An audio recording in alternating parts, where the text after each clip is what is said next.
கர்த்தருக்குள் பிரியமான தேவ பிள்ளைகளே, நாம் அனுதினமும் சத்திய திருவசனத்தோடு நடப்போம். இந்த சத்திய திருவசனம் நம்மை பரிசுத்தமாக்கி நித்திய ராஜ்யத்திற்கு நேராக நம்மை கொண்டு போகும்.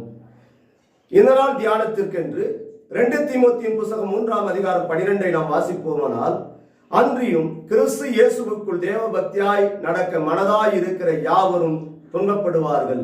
நீங்க கிறிஸ்து இயேசுவுக்குள் வாழ மனதாய் இருக்கும் போது நமக்கு துன்பமும் துயரங்களும் வியாகுலங்களும் சஞ்சலங்களும் சகலமும் நம்மை ஆளுகை செய்யும்.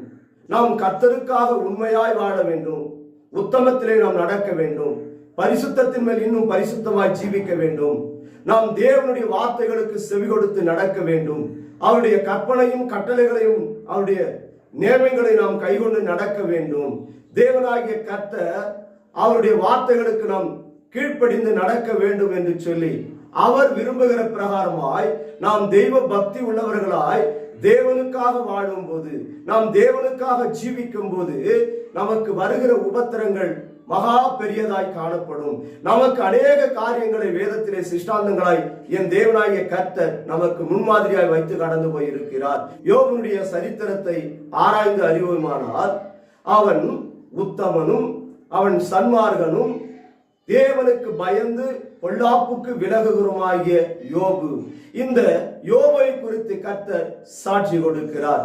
பாருங்க, கிழக்கத்தி புத்திரர்களிலே அவனை போல ஆசி ஐஸ்வர்யம் உள்ளவன் ஒருவனும் இல்லை. அவனுடைய சகல ஆசி ஐஸ்வர்யங்களும் அழிந்து போயின.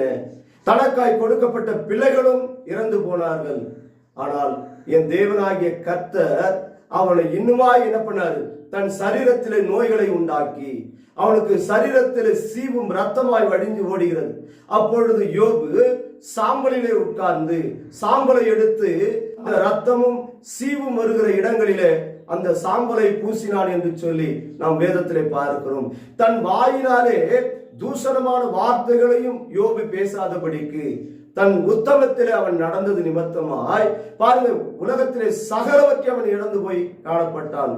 ஆனால் என் தேவனாகிய கர்த்தரோ மறுபடியும் அவனுக்கு 1000 மடங்கு ஆசீர்வாதத்தை கொடுத்ததாக நாம் வேதத்தில் அறிந்திருக்கிறோம். நாமும் தேவனுக்காக பக்தி வைராகியம் உள்ளவர்களாய் ஜீவிக்கும் போது குடும்பத்திலே வருகிற பிரச்சனை, போராட்டம், கண்ணீர்கள், வியாகுலங்கள், சஞ்சலங்கள், நம் ஊழியத்திலும் அதே போல பார்க்கிறோம். ஊழியங்களிலும் பிரச்சனை வரலாம், நமக்கு போராட்டம் வரலாம், ஜாதி ஜனங்கள் மத்தியிலே நிந்தைகள் வரலாம், விசுவாசிகள் மத்தியிலும் நிந்தைகள் வரலாம், உலக மக்களிடத்திலிருந்து நமக்கு நிந்தைகள் அவமானத்தை ஏற்படுத்தலாம். நீ எப்பொழுது என்ன ஏசப்பா ஏசப்பான்ற, எப்பொழுதும் பிரேயர் பிரேயர்ன்னு சொல்ற, எப்பொழுதும் ஜபம் ஜபம் என்று சொல்லிக் கொண்டிருக்கிற, நீ படுற உபத்திரம் கண்ணீரும் வியாகுலமும் எங்களுக்கு பார்க்கவே மனசுக்கு வேதனையா இருக்கிறது என்று சொல்லி அநேகர் நம்மை குறித்து சொல்லலாம். ஆனால் வேதம் என்ன சொல்லுகிறது? நீங்கள் கிறிஸ்து இயேசுவுக்கு தேவ பக்தியாய் நடக்க மனதாயிருக்கும் போது உங்களுக்கு துன்பம் வரும், உங்களுக்கு கஷ்டம் வரும், உங்களுக்கு கண்ணீர் வரும், உங்களுக்கு வியாகுலங்கள் வரும், உங்களுக்கு நிந்தைகள் வரும், உங்களுக்கு அவமானமும் வரும். ஜாதி ஜனங்கள் மத்தியில தூஷணமான வார்த்தைகளும் பேசுவாங்க. உற்றார் உறவினர்களும் நம்ம நிலப்படுவாங்க, தூசிப்பாங்க. உடன் பிறந்த சகோதரன் சகோதரிகளும் தூசிப்பாங்க. நண்பர்களும் நம்மை ஏளனமாய் பேசுவாங்க. ஆனால் கர்த்தர் சொல்லுகிறார், அவன் உத்தமன், அவன் சன்மார்கன், அவன் தேவனுக்கு பயந்தவன், பொல்லாப்புக்கு விலகினவன். கர்த்தர் மேல எப்பொழுது நாம் நம்பிக்கை உள்ளவர்களாய் இருப்போம். தேவ பக்தியில எப்பொழுது நாம் தரித்தவர்களாய் இருப்போம். தேவனுடைய வார்த்தைகளுக்கு நாம் கீழ்ப்படிந்து நடப்போம். தேவ பக்தி உள்ளவர்களாய் எப்பொழுது நாம் ஜீவிப்போம். அப்படி நாம் நம்முடைய வாழ்க்கையை தேவ கரங்களிலே ஒப்பு கொடுத்து நாம் நடப்போமானால் நிச்சயமாகவே யோபை ஆசீர்வதித்த என் தகப்பன் நம்மையும் கர்த்தர் ஒரு நாள் ஆசீர்வதிப்பார்.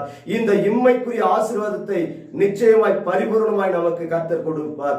நாம் எப்பொழுதும் கிறிஸ்து இயேசுவுக்குள் தேவ பக்தியாய் வாழ எப்பொழுதும் நாம் மனதுள்ளவர்களாய் காணப்பட வேண்டும்.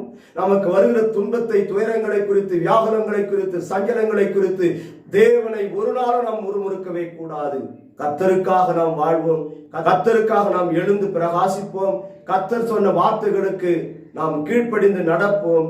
நிச்சயமாகவே என் தேவனாய் கர்த்தர் பக்தி வைராகம் உள்ளவர்களை தமக்கென்று தெரிந்து கொண்டேன் என்று சொன்ன அந்த உன்னதமான வார்த்தையை நம் வாழ்க்கையில கர்த்தர் நிறைவேற்றுவார். தலைகளை தாழ்த்தி நாம் ஜெபம் செய்வோமா? சோத்திரேக்கு நன்றியோடு துதிக்கிற ஆண்டவரே, கிருபையாய் கொடுக்கப்பட்ட இந்த உன்னதமான வார்த்தைகளை விசுவாசிக்கிறோம். என் தகப்பனே, எங்களை பலப்படுத்தும் ஆண்டவரே. உம்முடைய கிருபையினாலும் சத்தியத்தினாலும் சமாதானத்தினால் வழி நடத்தும். இயேசுவின் நாமத்தில் ஜெபிக்கிறோம். ஜீவனும் பலனும் உள்ள எங்கள் நல்ல தகப்பனே, ஆமென்.